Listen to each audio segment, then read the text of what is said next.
Muy bien, vamos a ver ahora, luego de ya haber recorrido por tantos movimientos literarios, vamos a pasar a ubicarnos básicamente a nuestra literatura peruana, ¿no? Pero nuestra literatura peruana tiene en sus fuentes, en su esencia, rasgos o muy remotos, ¿no? La prehispánica peruana, por ejemplo, ¿no? Obviamente, al decir prehispánica ya estamos asumiendo que la literatura peruana está desde antes de la llegada de los españoles y obviamente en el Imperio Incaico. Y bueno, esta imagen de Manco Cápac y Mama Ocllo también, pues obviamente tiene que ver con la esencia del Perú, con la esencia de la literatura de esas épocas, ¿no? Porque porque la leyenda de Manco Cápac y Mama Ocllo obviamente es parte de la literatura oral y prehispánica de nuestro país. En este caso tenemos la literatura incaica, ¿no? Acá vamos a ir viendo por partes, ya que se le denomina el conjunto de manifestaciones literarias que se desarrollan en el antiguo Perú durante la vigencia del Tahuantinsuyo. O sea, hasta antes de la llegada de los españoles, ¿ya?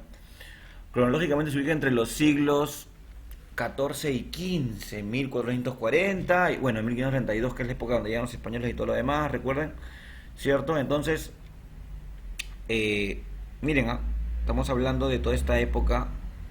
Miren desde cuándo tenemos literatura en el Perú, ¿ya? Obviamente la literatura, como dice acá, es oral, o sea que se transmite de generación en generación, no está por escrito, no hay ninguna publicación, porque obviamente la época no permitía eso, pues, ¿no? Es una época muy remota, pero por otro lado también otra característica tal cual es que es anónima, no hay un autor determinado para estas obras, para estos mitos, leyendas, cuentos. ¿Se entiende? Es colectivista porque se cultiva de manera grupal. Bueno, es agrarista, obviamente, porque la literatura se da en todos estos contextos de campo, naturaleza, agricultura, ¿no? También tiene que ver con un tema animista, ¿no? Que tiene un espíritu y en el hombre solo es un elemento más, ¿ya? La naturaleza como un ser viviente. Tiene un poco ahí también de maravilloso, ¿cierto? Y como un ser viviente porque, bueno, obviamente, ¿no? La tierra para el Inca es muy importante, el sol, ¿no? Como que juegan un papel muy importante para ellos, inclusive en su determinación de diario vivir, ¿cierto? Entonces, por eso animista. Es musical, coincide en música, poesía y danza como una sola actividad. Por otro lado está que es clasista. Existieron dos tipos de literatura, literatura oficial o cortesana. Bueno, esto es parte, ¿no? Del poder de los incas dominantes, ya de los amautas, que fue cultivada por los amautas, mejor dicho, y la literatura popular que tiene que ver con el pueblo, básicamente, ¿no? Por ejemplo, acá están las clases, ¿no? La clase oficial o cortesana fue cultivada por los amautas, que eran, digamos, los intelectuales de la época, y tuvo un carácter religioso y solemne. Dentro de este tipo de literatura se ubican los grandes mitos y leyendas incaicos que intentan explicar el origen del universo y la fundación del Cusco.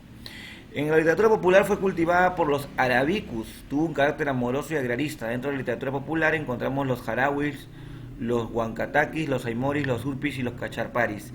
¿Qué tiene que ver esto ya con la poesía, con la lírica básicamente en la literatura popular, ¿no? Acá, por ejemplo, tiene que ver un poco con la narrativa, de manera oral, obviamente, pero en la literatura popular tiene que ver un poco más con el género lírico, ¿ok? Muy bien.